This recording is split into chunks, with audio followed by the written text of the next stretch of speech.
hope you all are doing fine. This is me, Mir Wahid, and today I am going to teach you part 2. आज हम पढ़ने वाले हैं part 2 science का। पहला part मैंने आपको दिया है, जिसने वो नहीं देखा आप वो देख सकते हो।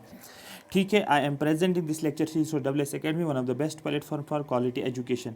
ये हम जनरल साइंस को हम कवर करेंगे इसमें, और जनरल साइंस में हम किसको देखेंगे, हम जो JK SSB में जो आपको सारा सिलेबस जनरल साइंस का है वो 40 to 50 लेक्चर्स में आपको कवर करके दूंगा। ठीक है, ये स्टूडेंट्स का रिव्यू आप देख सकते हो, जो भी स्टूडेंट्स हमारे पास पढ़ रहे हैं कोर्स में PDF में सारा शेयर होगा, आप इसको देख सकते हो। ठीक है, आई होप मेरी बात आपको समझ आ रही है। इसके अलावा मुझे आपको टेलीग्राम का एक्चुअली दिखाना था, ठहरो एक सेकंड।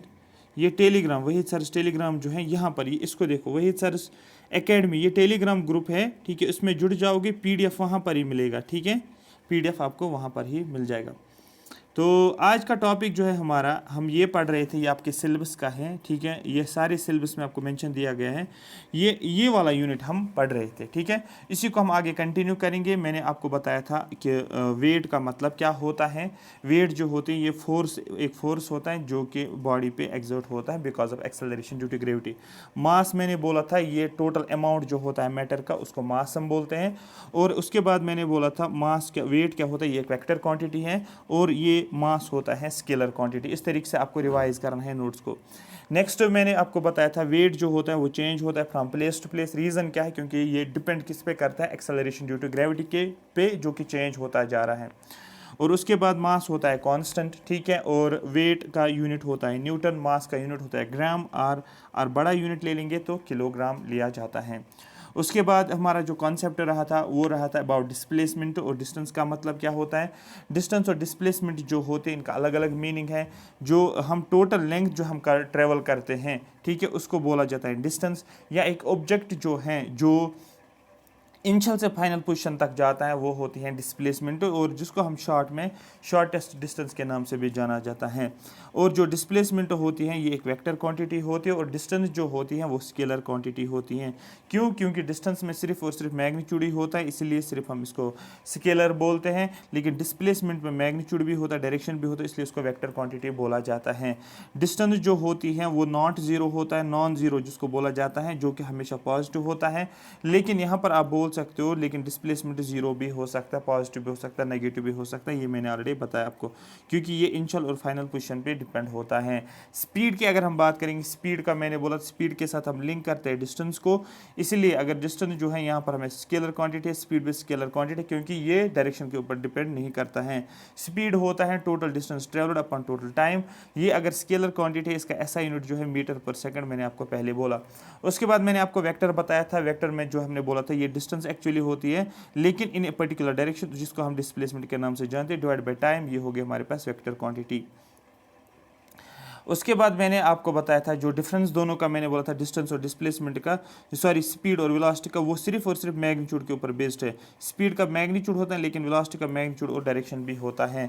तो स्पीड दैट मीन्स बनती है स्केलर क्वांटिटी, और वेलोसिटी बनती है वेक्टर क्वांटिटी। इसके ऊपर आपका डायरेक्ट क्वेश्चन बनता है। वेक्टर क्वांटिटी भी मैंने आपको बताया था जिसका मैग्नीट्यूड भी होता है और जिसकी डायरेक्शन भी होती है। स्केलर का मैंने बोला था जिसका सिर्फ और सिर्फ क्या होता है, ओनली मैग्नीट्यूड होता है। ये आपका रिवाइज हो गया पिछला लेक्चर। आज का टॉपिक जो हमारा रहेगा वो रहेगा एक्सेलरेशन। बहुत ज़्यादा इंपॉर्टेंट है, चीज़ों को ध्यान में रखना है। एक्सेलरेशन की बात करेंगे। Acceleration is the rate of change of velocity. Velocity में चेंज होना विद रेस्पेक्ट टू टाइम, उसको बोला जाता है, वो होती है एक्सेलरेशन। वेलोसिटी आपने क्या देखा, वेलोसिटी किसके बराबर होती है? आप बोलोगे सर वेलोसिटी होती है डिस्टेंस अपॉन टाइम होता है। मेरी बात समझ आ रही है? ये पहले याद रखो। एक्सेलरेशन का मतलब क्या होता है? एक्सेलरेशन बोला जाता है, ये होता है वेलोसिटी, ठीक है, याद रखना, वेलोसिटी अपॉन टाइम होता है, यही है। ठीक है, मेरी बात समझ आ रही है? लेकिन वेलोसिटी में क्या होता है, वेलोसिटी में चेंज। अगर एक कार चल रही है, ये कार चल रही है, इसकी वेलोसिटी पहले V1 थी, कुछ टाइम बाद इसकी वेलोसिटी हो गई V2। मेरी बात समझ आ रही है? तो दैट मीन्स इसका मतलब V2 क्या बनी, ये बनी सर फाइनल वेलोसिटी FV, जिसको मैं लिखूंगा। और V1 क्या बनी, ये इनिशियल वेलोसिटी FI लिखूंगा, ठीक है, VI लिखूंगा मैं। तो दैट मीन्स यहाँ पर अगर देखोगे चेंज ऑफ वेलोसिटी में कितना चेंज आ रहा है। जब आप गाड़ी चला रहे थे, जब आपने निकलना शुरू किया, आपकी कुछ वेलोसिटी होगी, कुछ टाइम के बाद और कुछ वेलोसिटी होगी ना। अब उस वेलोसिटी में चेंज जो आ रहा है उसको बोला जाता है चेंज इन वेलोसिटी। वही लिखा मैंने यहाँ पर फाइनल वेलोसिटी। फाइनल वेलोसिटी का मतलब VF होता है, माइनस लिखा आपने इनिशियल वेलोसिटी। Initial velocity. और इस वेलोसिटी में पहले अगर वेलोसिटी थी सपोज मैं लिखता हूँ 10 किलोमीटर पर सेकंड, 10 किलोमीटर पर सेकंड था पहले, पर आवर था पहले वेलोसिटी। अब उसके बाद क्या हुआ, 25 किलोमीटर पर आवर इसकी फाइनल वेलोसिटी हो गई। आप क्या बोलोगे, आप बोलोगे सर डिफरेंस जो आ गया वो आ गया यहाँ पर 15 किलोमीटर पर आवर के हिसाब से, जो डिफरेंस जो आ गया यही आपकी एक्सेलरेशन बनती है। तो यहाँ पर मैंने लिखा फाइनल वेलोसिटी अपन इनिशियल वेलोसिटी हो गया हो गया change in velocity. Rate of change in velocity का मतलब डिवाइड बाय टाइम से आपको करना है, वो हो गया आपका एक्सेलरेशन। आई होप मेरी बात समझ आ रही होगी। तो दैट मीन्स अगर ये यहाँ पर कार चल रही है, यहाँ पर ये इसकी पहले कुछ वेलोसिटी थी v1 और उसके बाद वेलोसिटी हो गई v2। v1 इसकी इनिशियल वेलोसिटी तो vi लिखूंगा मैं, v2 जो है इसकी फाइनल वेलोसिटी बनी f2 बनी। तो यहाँ पर जो होता है rate of change of velocity upon time का मतलब होता है फाइनल वेलोसिटी, दैट मीन्स यहाँ पर मैं वी एफ लिखूंगा, इनिशियल वेलोसिटी माइनस लिखूंगा बीच में, और वी आई लिखूंगा इनिशियल डिवाइड बाय टाइम लिखूंगा, और इसको हम नाम बोलते हैं। अगर वी वन सपोज मैंने लिखा 10 किलोमीटर पर आवर और वी एफ लिखा मैंने 25 किलोमीटर पर आवर, तो मैं क्या करूँगा यहाँ पर मैं लिखूँगा final minus initial divide by time जो भी होगा, और यहाँ पर मुझे आएगा 15 डिवाइड बाई टाइम आपका आ जाएगा एक्सेलरेशन। मेरी बात समझ आ रही है? हाँ सर ये क्लियर हो गई। और यही आप देखो यहाँ पर if the initial velocity of the object का मतलब आपकी गाड़ी, हमने क्या ली है, गाड़ी ली है, और उसी को मैंने इनिशियल वेलोसिटी क्या बोला था v1, मतलब मैं एक्चुअली इसको रिप्रेजेंट करता हूँ u, जो कि बुक्स में दिया हुआ है। आफ्टर टाइम टी, कुछ टाइम तक आप चल गए होंगे और आपकी वेलोसिटी बन गई v2 का मतलब आपकी वेलोसिटी बन गई फाइनल वेलोसिटी मैंने v से लिखा। एक्सेलरेशन क्या लिखोगे सर, फाइनल वेलोसिटी किसके बराबर है, vf। इनिशियल वेलोसिटी क्या है vi, f होता है फाइनल, v होता है वेलोसिटी, i होता है इनिशियल, v होता है वेलोसिटी, डिवाइड बाय टाइम हो गया t। फाइनल वेलोसिटी कितनी आप बोलोगे सर यहाँ पर तो v है, इनिशियल वेलोसिटी कितनी आप बोलोगे सर यहाँ पर तो u है, टाइम क्या, तो टाइम ही रहेगा, ये हो गया एक्सेलरेशन। अब इसका यूनिट जो होता है मीटर पर सेकंड स्क्वायर, इस तरीके से भी आप लिख सकते हो उसको। अब आप बोलोगे सर ये यूनिट कैसे बना, देखो ध्यान से अगर देखोगे तो समझ में आ जाएगा। जैसे कि मैंने आपको बोला आपकी वेलोसिटी किसके बराबर होता है, आप बोलोगे sir displacement upon time. Displacement का मतलब क्या होता है मीटर, टाइम का मतलब क्या होता है सेकंड। ये हो गया क्लियर। लेकिन आपने एक्सेलरेशन क्या देखा, एक्सेलरेशन आपने देखा जनरली वेलोसिटी अपॉन टाइम है ना, चेंज इन वेलोसिटी लिखो या वेलोसिटी लिखो। लेकिन वेलोसिटी का यूनिट क्या होता है, आप बोलोगे सर वेलोसिटी का यूनिट तो है मीटर पर सेकंड, तो लिखो इसके बदले मीटर पर सेकंड इसका यूनिट, मीटर पर सेकंड। लेकिन यहाँ पर तो टाइम भी है, ठीक है, ये तो वेलोसिटी के बदले मैंने मीटर पर सेकंड लिखा, लेकिन टाइम के बदले क्या लिखोगे, इसका यूनिट क्या है टाइम का, इस टाइम का यूनिट तो आ जाएगा एस। तो ये क्या बनेगा, ऊपर तो एम ही बनेगा, नीचे क्या बनेगा एस इंटू एस का मतलब एस स्क्वायर हो गया। इसी को बोलते हैं मीटर पर सेकंड स्क्वायर बोला जाता है, या इसको ऐसे भी लिखते हो मीटर, ये सेकंड स्क्वायर डिवाइड में है ना, ऊपर जाएगा तो यहाँ पर -2 लिखोगे, इसको बोलते हैं मीटर पर सेकंड स्क्वायर, ये इसका यूनिट बनता है। और ये ही यहाँ पर आप बोल सकते हो ऐसा यूनिट जो होता है वो होता है मीटर पर सेकंड स्क्वायर। मेरी बात समझ आ रही, ये था आपका एक्सेलरेशन। तो यहाँ से आपका डायरेक्ट क्वेश्चन बनता है, ठीक है। उसके बाद आपका एक ब्रॉडर टॉपिक है जिसको हम बोलते हैं न्यूटन्स लॉ ऑफ मोशन। बिल्कुल हम एक कॉन्सेप्ट को समझेंगे, फिर हमें कम से कम 100 क्वेश्चंस MCQs हम करेंगे, 2-3 लेक्चर्स में हम 100 MCQs करेंगे, सो दैट आपका ये टॉपिक अच्छे से कवर हो जाएगा, MCQs के थ्रू भी चीज़ें क्लियर हो जाएंगी। न्यूटन्स लॉ ऑफ मोशन, देखो Newton's laws of motion, Newton's के कितने लॉज ऑफ मोशन। न्यूटन एक साइंटिस्ट था जिसको बोलते हैं आइजैक न्यूटन, ठीक है, उसने कुछ लॉज दिए थे मोशन के रिलेटेड।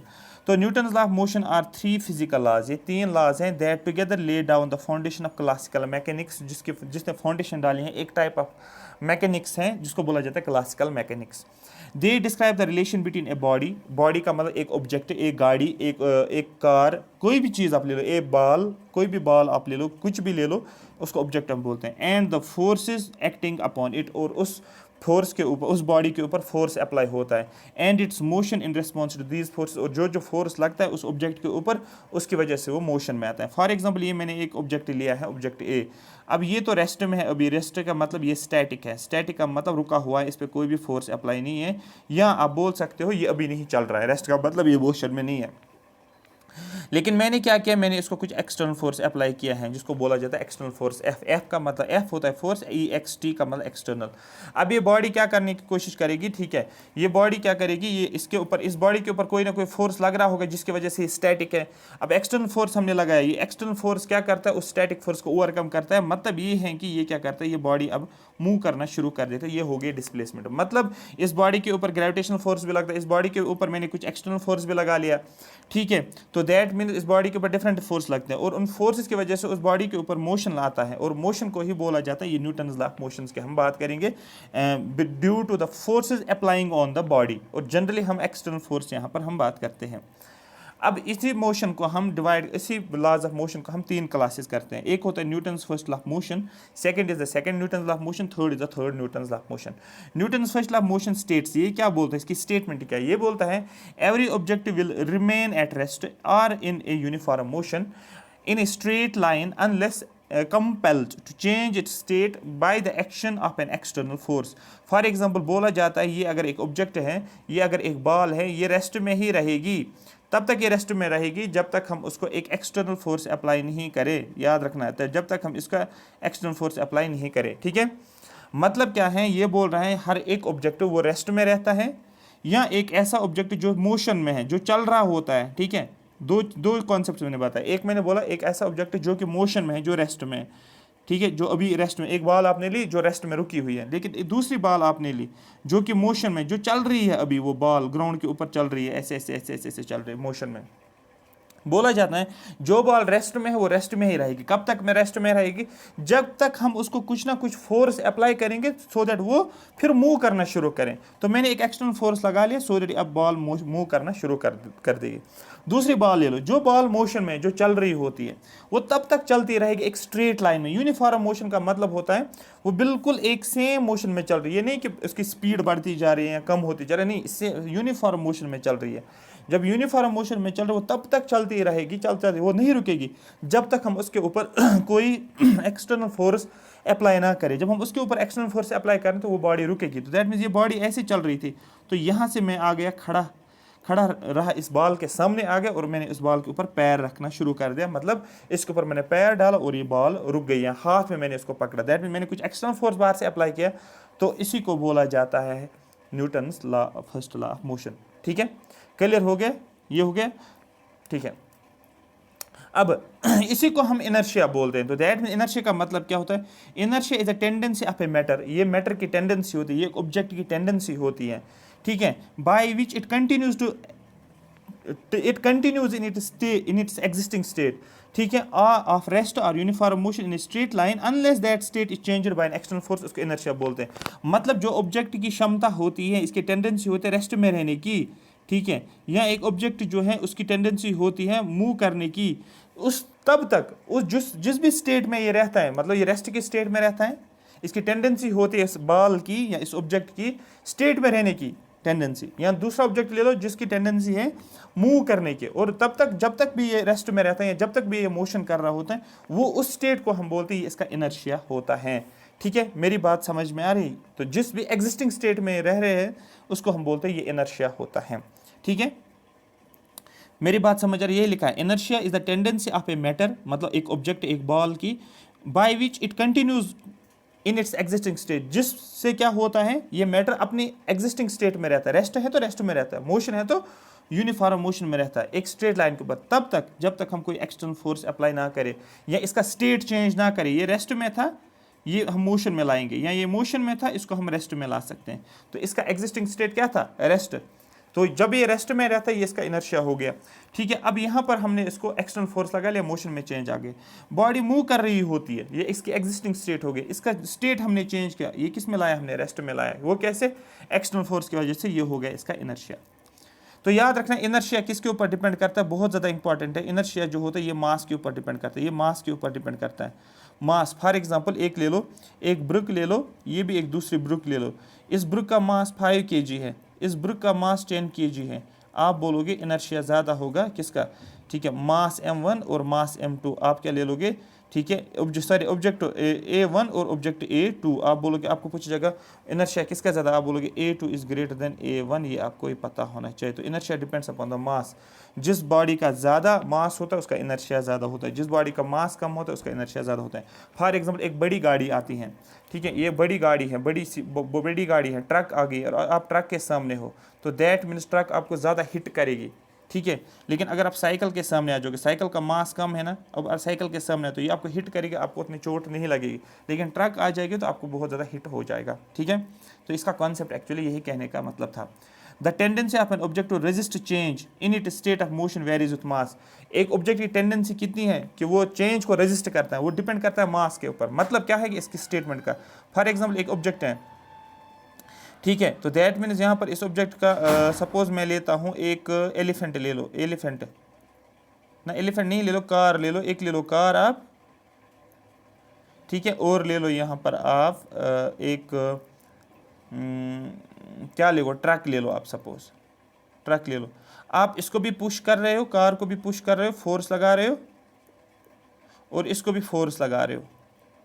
क्यों? अब यहाँ पर कार जो है ये रेस्ट में है, और ट्रक जो है ये रेस्ट में है, ठीक है। मास किसका ज़्यादा है? मास ट्रक का ज़्यादा है, mt का मास ऑफ ट्रक और mc का मास ऑफ कार। यहाँ पर आपको पता है mt is greater than mc, ठीक है। अब यहाँ पर अगर फोर्स लगा ले, फॉर एग्जाम्पल इसके ऊपर, इस बॉडी के ऊपर आपने 10 किलो न्यूटन फोर्स लगा लिया, लेकिन ये कार नहीं हिल रही है अपनी जगह पर ही। 20 किया तब भी नहीं हिल रहा है, 30 किया तब भी नहीं हिल रहा है, 40 किया तब भी नहीं हिल रहा है, लेकिन आपने 100 लगा लिया, यहाँ पर 100 किलो न्यूटन का फोर्स इसको इस कार के ऊपर लगा, ये कार अब आगे जा रही है, ये हिल रही है। तो दैट मीन्स इस कार की टेंडेंसी जो थी वो था 100 किलो न्यूटन तक ये रेजिस्ट कर रहा था। रेजिस्ट का मतलब रुकी हुई थी, लेकिन जो ही मैंने 100 पहुंच गया तो ये कार अब चलनी शुरू हो गई, ठीक है। इसकी टेंडेंसी क्या थी? 100 किलो न्यूटन को रेजिस्ट करना, 100 किलो न्यूटन तक इसने रेजिस्ट किया।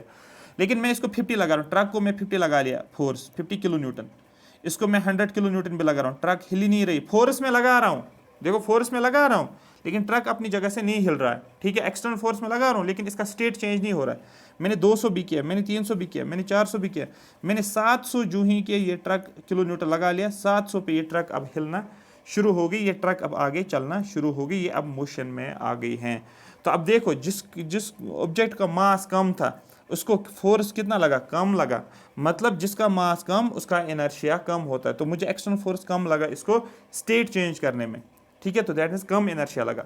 तो यहाँ पर जो होता है ट्रक को मुझे 700 किलो न्यूटन पे इसका स्टेट चेंज हो गया by applying a force of 700 kilo Newton. That means ज़्यादा फोर्स लगाना पड़ा क्योंकि इसका मास ज़्यादा था। इसी को बोला जाता है जिसका मास ज़्यादा उसका इनर्शिया ज़्यादा, ठीक है। तो यही लिखा था टेंडेंसी ऑफ एन ऑब्जेक्ट, एक ऑब्जेक्ट की टेंडेंसी होती है रेजिस्ट करने की, ठीक है।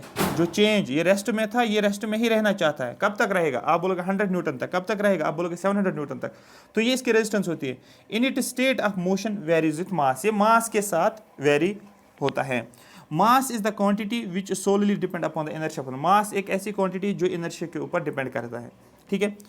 मैंने पहले बोला mass depends upon inertia. Question आपका ये डायरेक्ट एमसीक्यू बनता है, इसलिए मैं इसको बार बार रिपीट करूँ। M is directly proportional to I, inertia ज़्यादा मास ज़्यादा, या मास ज़्यादा इनर्शिया ज़्यादा। मतलब अगर किसी ऑब्जेक्ट का मास 100 किलो न्यूटन है और अगर किसी ऑब्जेक्ट का मास जो है 100 किलो न्यूटन नहीं बोला 100 kg है, और दूसरे ऑब्जेक्ट का मास जो है सपोज 500 kg है, तो दैट मीन्स इसका स्टेट चेंज करने में 100 किलोग्राम जिसका मास है उसको अगर स्टेट चेंज करना है, रेस्ट से मोशन मिलाना, तो दैट मीन्स वो उसको कम लगेगा ना, दैट मीन्स उसका इनर्शिया कम है। लेकिन जिसका 500 kg है उसको ज़्यादा फोर्स लगेगा, दैट मीन्स इसका स्टेट जो है वो इजीली चेंज नहीं हो सकता, दैट इसका इनर्शिया ज़्यादा है। इसी को बोला जाता है इनर्शिया ज़्यादा है। द मोर द इनर्शिया, जितना ज़्यादा इनर्शिया एक ऑब्जेक्ट का, मोर मास इट हैज़, इसके पास ज़्यादा मास होता है। द लाइट ऑब्जेक्ट, जितना ऑब्जेक्ट लाइट होता है, लाइट का मतलब हल्का होता है, उसका इनर्शिया भी कम होता है। ये था फर्स्ट लॉ ऑफ मोशन, ठीक है। उसके बाद अगर हम बात करेंगे सेकंड लॉ ऑफ मोशन की, यहाँ पर बात करेंगे, यही स्टेटमेंट मुझे एक्चुअली समझाना था, ये कॉन्सेप्ट मुझे एक्चुअली समझाना था, और इसमें ज़्यादा घुसना नहीं है आपको। सेकंड की हम बात करेंगे second law of motion. The second law of motion states that acceleration of an object depends upon two variables.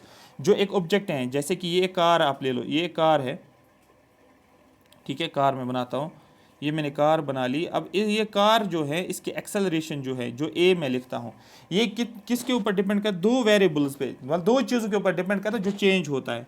एक तो फोर्स के ऊपर डिपेंड करता है, दूसरा इस ऑब्जेक्ट का मास कितना है। याद रखना, एक फोर्स के ऊपर डिपेंड करता है और मास। तो ये हमारे पास ऑब्जेक्ट हो गया। तो अगर क्वेश्चन आपका पूछा जाएगा, एक ऑब्जेक्ट है, ठीक है, जिसकी एक्सेलरेशन डिपेंड है दो वेरिएबल्स के ऊपर, फोर्स के ऊपर और मास के ऊपर, ये कौन सा लॉ बोलता है? ये बोलता है Newton's second law of motion, जिसको आप जनरली क्या बोलते हैं? Force is equal to mass into acceleration, ठीक है। क्योंकि यहाँ पर आप देखो मास और यहाँ पर देखो एक्सेलरेशन, और ये एक्सेलरेशन किसके ऊपर डिपेंड करता है? ये मास के ऊपर डिपेंड करता है और ये फोर्स के ऊपर डिपेंड करता है, दो वेरिएबल्स के ऊपर डिपेंड करता है, ठीक है। Thus acceleration of an object is subject to a force is directly proportional net force. जो एक्सेलरेशन जो होती है, ठीक है, वो किसके ऊपर डिपेंड करता है? आपको बोला नेट फोर्स के ऊपर डिपेंड करता है। देखो यहाँ पर फोर्स किसके ऊपर डिपेंड करता है? एक्सेलरेशन पे। यहाँ इसने लिखा है फोर्स इज डायरेक्टली, हाँ यही लिखा, force is directly proportional to the subject to the force. हाँ, acceleration is directly proportional to the force, मतलब ये बोल रहा है एक्सेलरेशन जो है ये किसके ऊपर डिपेंड करता है? फोर्स के ऊपर डिपेंड करता है। मतलब जितना ज़्यादा फोर्स उतनी ज़्यादा एक्सेलरेशन, बस इतना आपको याद है। डेफिनेटली जितना आप ज़्यादा गाड़ी को पीछे से पुश करोगे उतना उसकी एक्सेलरेशन ज़्यादा हो जाएगी। आप इस तरीके से बोलो, ठीक है। In the same direction as the net force, जिस डायरेक्शन में हम फोर्स लगा लेते हैं उसी डायरेक्शन में बॉडी मूव करेगी। मतलब इसका ये कहना है कि ये अगर एक ऑब्जेक्ट है जिसका जिसका वेट, जिसका मास आप बोल सकते हो 10 kg है, और ये दूसरा है जिसका मास जो है 50 kg है, ठीक है, और यहाँ पर आप फोर्स लगा ले रहे हो और यहाँ पर भी आप फोर्स लगा लेते हो, ठीक है। अब ये ऑब्जेक्ट जो होता है, ठीक है, ये ऑब्जेक्ट जो होता है इसके ऊपर आप फोर्स लगा लेते हो, ये भी मूव करने की कोशिश करेगा, और इसके ऑब्जेक्ट के ऊपर जब फोर्स लगा लेते हो ये भी मूव करने की कोशिश करेगा। तो दैट मीन्स ये कहता है और एक ऑब्जेक्ट का मास जो होता है, यहाँ पर ज़्यादा फोर्स आपको लगेगा मूव कराने के लिए। आप बोलोगे सर यहाँ पर मुझे फोर्स लगाना पड़ेगा सपोज 20 किलो न्यूटन, लेकिन यहाँ पर आप लगा लेते हो फोर्स सपोज 3 किलो न्यूटन। तो यहाँ पर फोर्स देखो, फोर्स किस पे डिपेंड करता है? मास के ऊपर। मास कम है तो फोर्स भी कम लगा, लेकिन यहाँ पर मास ज़्यादा है तो फोर्स भी ज़्यादा लगा। इसी को बोला जाता है F is directly proportional to A, ठीक है। ये हो गया क्लियर। दूसरा, in the same direction and inversely proportional the mass of the object, ठीक है। और ये एक्सेलरेशन जो होता है ये किसके ऊपर डिपेंड करता है? इनवर्सली प्रोपोर्शनल ऑब्जेक्ट का मास कितना है। मेरी बात समझ आ रही है? क्लियर हो गया। फोर्स किसके ऊपर डिपेंड करता है? एक्सेलरेशन के ऊपर डिपेंड करता है। फोर्स ज़्यादा तो एक्सेलरेशन ज़्यादा, ठीक है। क्यों? क्योंकि एक्सेलरेशन कम होगी अगर मास ज़्यादा होगा। यही तो मैं बोल रहा था। ये देखो इसका मास 10 kg है, वजन इसका 10 kg है और इसका 50 kg है। मेरी बात समझ आ रही है? अब इसकी एक्सेलरेशन कुछ होगी जो ए से मूव कर रहा है, और इसका कुछ फोर्स लगेगा जो इस पे चल रहा है। इसकी भी कुछ एक्सेलरेशन होगी ए, और इसके ऊपर आपने क्या फोर्स लगा लिया? एफ लगा लिया। मुझे ज़रा ऐसे बोलो, मुझे अगर एक ऑब्जेक्ट का मास कम है मास कम है, मुझे बोलो अगर एक ऑब्जेक्ट का मास कम है, एक्सेलरेशन इज इनवर्सली प्रोपोर्शनल मास, मास कम है, उसकी एक्सेलरेशन क्या होगी? आप बोलोगे उसकी एक्सेलरेशन ज़्यादा हमें देखने को मिलती है। और अगर एक ऑब्जेक्ट जिसका मास कम है उसकी एक्सेलरेशन ज़्यादा देखने को मिलती है, ठीक है। तो यही बोला गया है ए इज, दैट मीन्स ऐसे आप बोलो फोर्स किसके बराबर है? Force is equal to mass into acceleration. ये आपने 10th में पढ़ा है, ठीक है। अब यहाँ पर देखो एफ इज अब यहाँ पर एक्सेलरेशन देखो, ये एक्सेलरेशन ए ये किसके बराबर है? Is equal to F. ये m क्या था? ये इसको मल्टीप्लाई में था a को, तो m ऐसे था ना, ये a को मल्टीप्लाई में था। लेकिन अब मुझे क्या करना है? ये f मैंने ऐसे लिखा, ये m मैं कहाँ लेकर आऊँगा? ये यहाँ पर लेकर आऊँगा डिवाइड में, तो m यहाँ पर। अब देखो यहाँ पर ये a जो है ये किसके डायरेक्ट में है? f के डायरेक्ट में, डायरेक्ट प्रोपोर्शनल टू f। मतलब एक्सेलरेशन ज़्यादा, फोर्स अगर ज़्यादा तो एक्सेलरेशन ज़्यादा। और दूसरा a is inversely proportional to mass, मतलब क्या है? मास ज़्यादा एक्सेलरेशन कम, या एक्सेलरेशन कम मास कम एक्सेलरेशन ज़्यादा होगा। इसका मतलब यही होता है जो भी यहाँ पर लिखा है, ठीक है। तो एक्सेलरेशन क्या था? Force is equal to F, force is equal to mass into acceleration. M हो गया मास, ए हो गया एक्सेलरेशन। आप यहाँ पर देख सकते हो फोर्स का यूनिट क्या होता है, इसको आप बोलते हैं न्यूटन। देखो फोर्स क्या होता है? एक होता है मास, एक होता है एक्सेलरेशन। और मास क्या होता है? आप बोलोगे सर मास हो गया किलोग्राम, और एक्सेलरेशन क्या हो गया? मीटर पर सेकेंड स्क्वायर आप बोलते हो। तो ये किसके बराबर होता है? ये न्यूटन के बराबर होता है। मेरी बात समझ आ रही है? क्लियर हो गया, ठीक है। तो मीटर पर सेकंड स्क्वायर, क्योंकि आपको पता है एक्सेलरेशन का यूनिट क्या है? आपको पता है एक्सेलरेशन का यूनिट जो है मीटर पर सेकंड स्क्वायर होता है, जो ऑलरेडी मैंने आपको बताया भी था। एक्सेलरेशन का यूनिट जो होता है, कहाँ गया? एक्सेलरेशन का यूनिट जो होता है ये आप देख सकते हो मीटर पर सेकंड स्क्वायर होता है इसका यूनिट, ठीक। क्लियर हो गया? हाँ सर, हमें ये चीज़ तो क्लियर हो गई है, ठीक।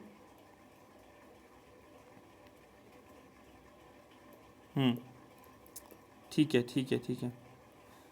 तो यहाँ पर force is equal to mass into acceleration. फिर से मैं रिपीट कर रहा हूँ, मास हो गया किलोग्राम और एक्सेलरेशन क्या हो गया? Sorry, mass into acceleration metre, यहाँ पर मीटर पर सेकंड स्क्वायर आपने लिखा, तो यही लिखा आपने kilogram metre per second square, ऐसे लिखोगे। यही होता है यूनिट के बराबर, न्यूटन के बराबर। क्वेश्चन अगर पूछा जाएगा फोर्स का यूनिट क्या है, आपको बोलना फोर्स का यूनिट जो है वो न्यूटन है। और यही मैंने आपको इसका भी बोला था। किसका बोला था मैंने? अगर आपको याद होगा, यहाँ पर आप देखो, इसको लिंक करो इसके साथ। मैंने क्या बोला था? मैंने बोला था आपको वेट किसके बराबर होता है? Mass into acceleration. लेकिन वहाँ पर मैंने वेट लिखा था एक्सेलरेशन, लेकिन ये था वेट किसकी वजह से? Due to acceleration, due to gravity की वजह से। लेकिन यहाँ पर इसी वेट मैंने पहले बोला weight is a type of force, तो यहाँ पर मैं इसको फोर्स करूँगा। मास तो मास ही रहेगा, लेकिन यहाँ पर एक्सेलरेशन के बदले क्या लिखूँगा? ये वाली एक्सेलरेशन में लिखूँगा। मेरी बात समझ आ रही है? जो हमने फोर्स अप्लाई किया है उसकी वजह से जो यहाँ पर एक्सेलरेशन हो रही है वो वाली एक्सेलरेशन। लेकिन यहाँ पर वेट जो है तो ऑब्जेक्ट का ये एक्सेलरेशन जो होती है ये ग्रेविटी अपनी तरफ खींच रहा है, उसकी वजह से जो एक्सेलरेशन है। और मैंने बोला था मास का मतलब यूनिट क्या होता है? किलोग्राम। और एक्सेलरेशन मैंने पहले भी बोला था मीटर पर सेकंड स्क्वायर, और इसी को आप क्या बोलते हैं? न्यूटन। तो दैट मीन्स आप वेट ले लो तब भी उसका न्यूटन ही यूनिट होता है, आप फोर्स ले लो तब भी न्यूटन ही होता है इसका यूनिट। और यही मैंने बोला था weight is a type of force. अगर आप वेट के डेफिनेशन देखोगे तो यही मैं अभी ढूंढ रहा था, weight is the force exerted. और यही फोर्स क्या होता है? Mass into acceleration. मतलब फोर्स का यूनिट जो होता है न्यूटन, वही आपका फोर्स मास वेट का यूनिट भी होता है न्यूटन ही। ये क्लियर होना चाहिए। Did you understand? यही यहाँ पर आप देख सकते हो। देखो यहाँ पर ऐसी चीज़ें लिंक करोगे तो कभी भूल नहीं जाओगे और हमेशा याद रहेगा। ठीक है, हो गया ये वाला भी। ठीक है, ये भी हो गया, ये भी हो गया। आगे चलते हैं और क्या है इसमें। हाँ, 1 newton is equal to 1 kilogram per metre second square, और 1 newton of the force is equal to required to accelerate 1 object to mass 1 per metre square. ठीक है, ये तो आपको डेफिनेशन है, लेकिन इसका मतलब ये कहने का मतलब है अगर आप फोर्स लेते हो मास इंटू एक्सेलरेशन, मास का यूनिट होता है किलोग्राम, एक्सेलरेशन का होता है मीटर पर सेकंड स्क्वायर, तो यही लिखा गया है 1 न्यूटन के बराबर। यही होता है न्यूटन के बराबर। 1 न्यूटन किसके बराबर है? 1 newton is equal to 1 kilogram. देखो ये 1 किलोग्राम मीटर पर सेकंड, देखो मीटर पर सेकंड मतलब टाइम इसने 1 सेकंड लिया, पर सेकंड स्क्वायर, देखो सेकंड के ऊपर स्क्वायर, या 1 न्यूटन आप force is the force. 1 Newton force एक ऐसा फोर्स होता है जो हमें चाहे होता है क्या करने के लिए? एक्सेलरेट करने के लिए एक ऑब्जेक्ट को। ठीक है, जिसका मास 1 kg है और जो ठीक है जिसका जो कि किस हिसाब से चल रहा है? 1 मीटर पर सेकंड के हिसाब से चल रहा है। मतलब इसका कहने का मतलब ये एक ऑब्जेक्ट, ये कार है, ये कार है। ठीक है, इस कार का मास इसने लिया 1 किलोग्राम।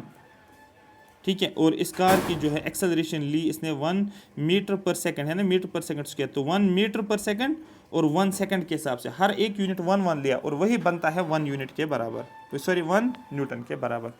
तो ये भी डेफिनेशन क्लियर हुई होगी।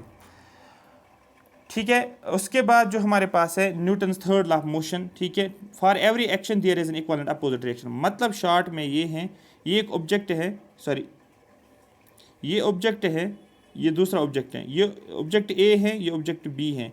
ये ऑब्जेक्ट ए हिट कर रहा है किसको? ऑब्जेक्ट बी को। ऑब्जेक्ट ए फोर्स लगा रहे हैं किसके ऊपर? ऑब्जेक्ट ए फोर्स लगा रहे हैं किसके ऊपर? बी के ऊपर। दैट एफ ए का मतलब होता है ऑब्जेक्ट ए फोर्स लगा रहे हैं बी के ऊपर, बी भी उतना ही सेम फोर्स लगा लेगा किसके ऊपर? अब एफ बी का मतलब बी फोर्स लगा रहा है, ए फिर बाद में लिखा मतलब ए के ऊपर लगा रहा है। मेरी बात समझ आ रही है? इसी को बोला जाता है तो every action there is an equal and opposite reaction. That में जितना आप एक ऑब्जेक्ट से, जितना आप एक ऑब्जेक्ट दूसरे ऑब्जेक्ट को फोर्स लगाता है, सेम ऑब्जेक्ट वापस लगाता है। ठीक है, दूसरा ऑब्जेक्ट सेम ऑब्जेक्ट के ऊपर, दूसरे ऑब्जेक्ट के ऊपर सेम फोर्स लगा लेता है। तो फोर्स यहाँ पर सेम होता है लेकिन उसकी डायरेक्शन अपोजिट होती है।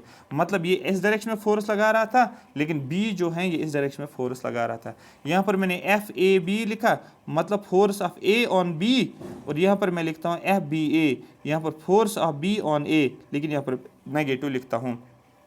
इन दो को इक्वेट करूंगा, ये आपका Newton third law of motion का डेफिनेशन बनता है। तो Newton first law of motion को बोला जाता है न्यूटन लॉ ऑफ इनर्शिया भी, ये तो आपको पता है, एमसीक्यूज के थ्रू ये फैक्ट्स याद ही हो जाएंगे। ठीक है, the force imposed by the first object to other object is known as action. मतलब ये मैंने लिया एक ऑब्जेक्ट ए, ये मैंने एक ऑब्जेक्ट बी लिया, ये ऑब्जेक्ट ए है, ये ऑब्जेक्ट बी है। ये फोर्स जो अप्लाई होता है ए का ऑब्जेक्ट, डायरेक्शन मैंने दिखा है, ए का फोर्स किसके ऊपर लगता है? बी के ऊपर, वही लिखा है। The force imposed by the first object on the second is known as action. तो ये इसको बोला जाता है एक्शन। ठीक है, क्योंकि ए ने फोर्स लगा लिया बी पे, बी ने अभी कुछ नहीं किया। While the force imposed by the second on the first, लेकिन अब बी ने वापस दिया फोर्स सेकंड के ऊपर, इसको हम क्या बोलते हैं? इसको हम रिएक्शन बोलते हैं, इसको हम रिएक्शन बोलते हैं। ठीक है, रिएक्शन इज नो रिएक्शन।